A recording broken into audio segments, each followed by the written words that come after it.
Moral superiority will turn you into a bad person. This week I've been writing about how believing you're inherently good might just make you bad. I read that 98% of people think that they're one of the nicest people they know. We can't all be that nice, and if we're all such perfect, sweet angels, then why does the world feel so tense? It seems that the only truth that we can universally accept is that we're all one of the best people in the world. It's other people that suck.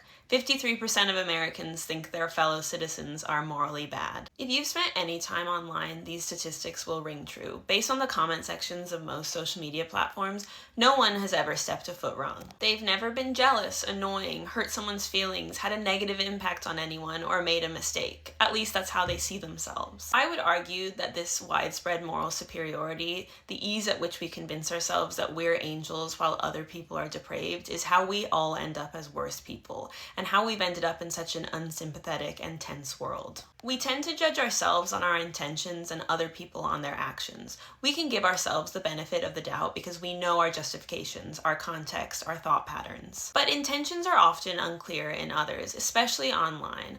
Online, we are stripped of our context, we're stripped of our depth and humanity, and we become these digital characters. All that we have to judge people on are their actions, and even those actions are often condensed down into very short clips. People who do something that the internet deems bad are seen as morally reprehensible, unsalvageable. But making a mistake, being annoying, hurting someone's feelings doesn't inherently make you a bad person. I think what makes someone a bad person is being unable to acknowledge those parts of themselves, being unable to apologize and learn from their mistakes because they can't recognize them. And the way to get to that place is through moral superiority. It leads people to thinking that all the thoughts and feelings they have are inherently good by nature of it coming from them. That assumption in and of itself makes them less rigorous with themselves, less reflective. It sorts them into a category of good people who make good decisions and others into a category of bad people who make bad decisions. It's a simplified way of seeing the world that people are inherently good or inherently bad.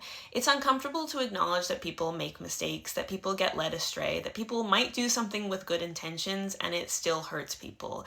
It means that any of us could end up becoming the bad guy. I think assuming that people who have done something wrong are inherently bad is a dangerous worldview to have. I think it primes us perfectly to thinking that I, a good person, can do no wrong. Because what if everybody thinks they're a good person? This is why time and time again, when someone who sees themselves as good is accused of doing something bad, they cannot accept it. It doesn't feel true to them because it challenges their sense of self. So typically they double down, get in arguments, blame some worldwide conspiracy, rather than admit that they've done something wrong. I would argue that some of the worst people in the world think that they're a morally superior person. Believing that they are inherently good makes them unable to acknowledge that they are harming people. It prevents them from evaluating their decisions and feelings, from reflecting. They become unempathetic, unforgiving of other people because they can flatten them into being good or bad. Ironically, being able to acknowledge that you might make mistakes and that you're a flawed person will probably make you a better person.